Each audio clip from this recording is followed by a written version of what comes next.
دیتا ہے اور بہت لوگوں کو اس سے ہدایت دیتا ہے۔ وَمَا يُضِلُّ بِهِ إِلَّا الْفَاسِقِينَ، اور وہ صرف فاسقوں کو ہی اس سے گمراہی میں مبتلا کرتا ہے، جو اللہ سے خوب پکا عہد کرنے کے بعد اس کو توڑتے ہیں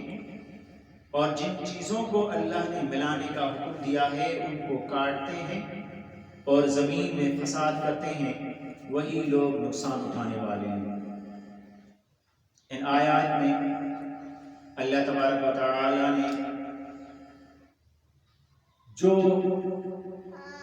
بیان فرمایا ہے وہ واضح ہے۔ علماء کرام ان سے کیا موتی چنتے ہیں اور کیا فوائد اس کے بیان کرتے ہیں، مختصر عرض کیا جائے گا، اور جو کچھ بیان کیا جائے گا وہ اپنی طرف سے نہیں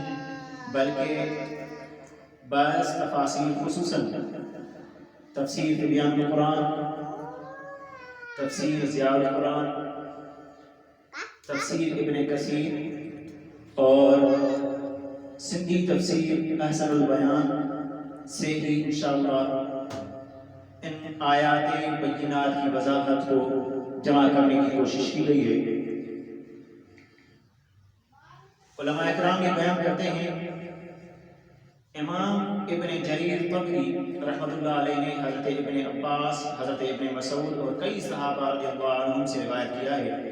کہ جب اللہ تعالیٰ نے منافقین کی دو مثالیں اسی سورہ مبارکہ کی آیت نمبر 17 تا 20 میں بیان فرمائی، جو کہ آگ جلانے والے اور بارش میں گھرے ہوئے شخص کی مثالیں تھیں،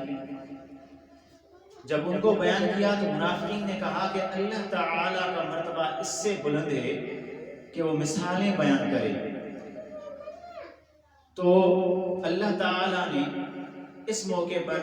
یہ آیات نازل فرمائیں اور اللہ تعالیٰ نے جواب ارشاد فرمایا کہ کسی حقیقت کو واضح کرنے کے لیے مکھی، مکڑی، مچھر یا اس سے بھی حقیر ترین چیز کی مثال دینا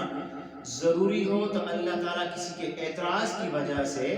ڈر کر ایسی مثال دینا ترک نہیں فرماتا۔ تو جو ایمان والے ہیں، جو نصیحت سے فائدہ اٹھانے والے ہیں، وہ مانتے ہیں کہ اللہ تعالیٰ ہی کا کلام ہے، اور جو کافر اور نافرمان ہیں اور نہ ماننے والے ہیں وہ اعتراض کرتے ہیں اور یہ کہتے ہیں کہ ایسی حقیر چیزوں کی مثالوں سے اللہ تعالیٰ کا کیا ارادہ ہے۔ تو ایسے لوگوں کو جان لینا چاہیے کہ اللہ تعالیٰ ایسی مثالوں سے ماننے والوں کو ہدایت عطا فرماتا ہے